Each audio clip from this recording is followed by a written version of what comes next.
Hey everybody. I am going to talk to you today about the interest rate that we have looked at simple interest, right? And now I want us to take a look at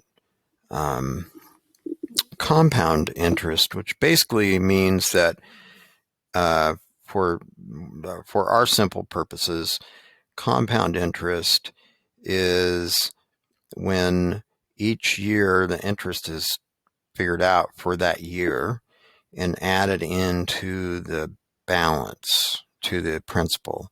And then you have a new principal that starts the next year that interest is charged on. So I'm not sure if that is very clear or not, but let's just look at a problem. Let's say Simon deposits $400 in an account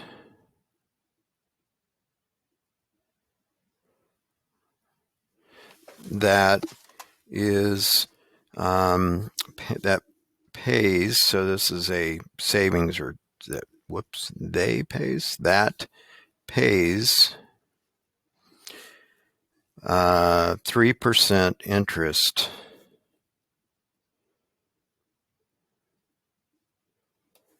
compounded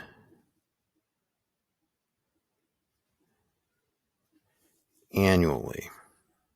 All right, so what that means then is that at the end of each year, the interest is figured out, added into the principal, and then the new principal starts the new year, and you figure the interest out on it for the next year. So, and let's say, what is his balance?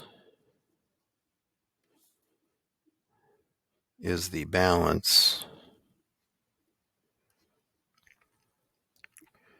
after 3 years? All right. So, what we might consider is just this. We have our simple interest formula. Excuse me. Simple interest formula.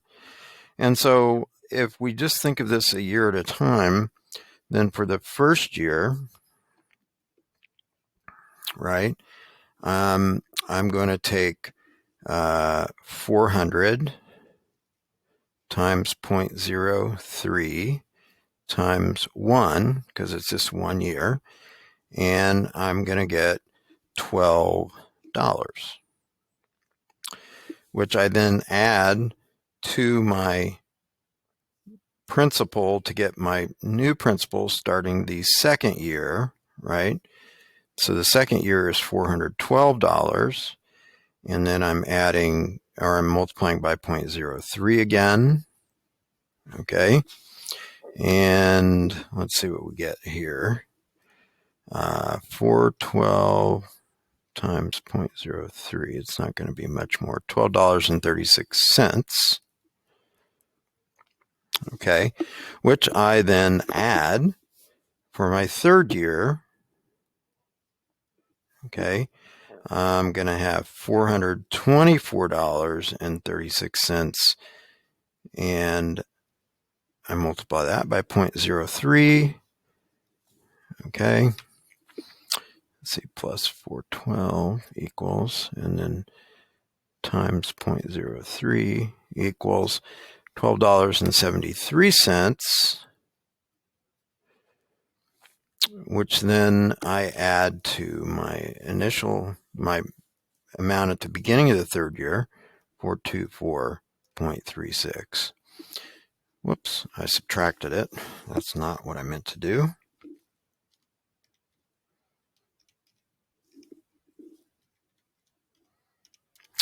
And so my amount after 3 years is $437.09.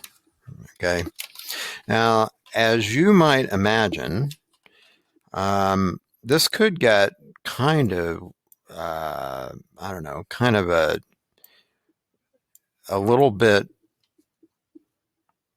lengthy, right? What if you had 10 years, right?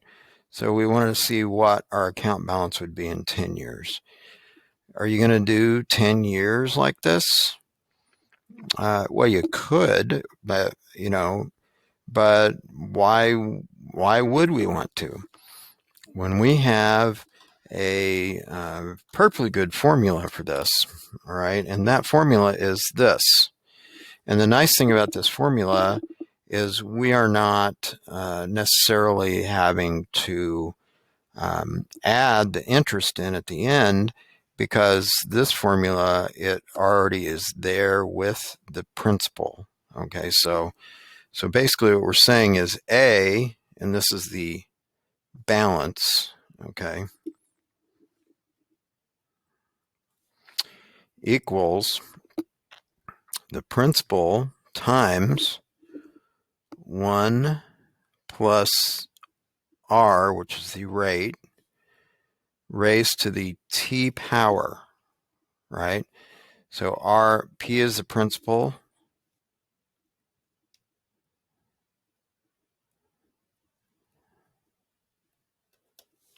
okay? R is the rate, is a decimal, and T is the time in years for our purposes right now. Time in years, okay?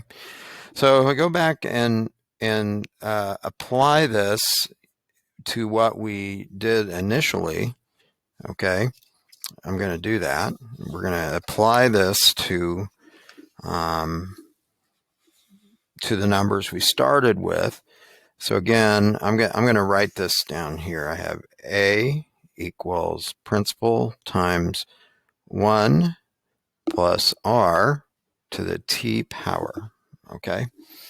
And remember, the principal was $300 or $400, excuse me, $400. The rate is 3%, so that's 0.03, and the time is 3 years. So let's just plug that in and see what we got. 400 times 1 plus 0.03 raised to the third power, right? What's that going to equal? 1.03 cubed, okay,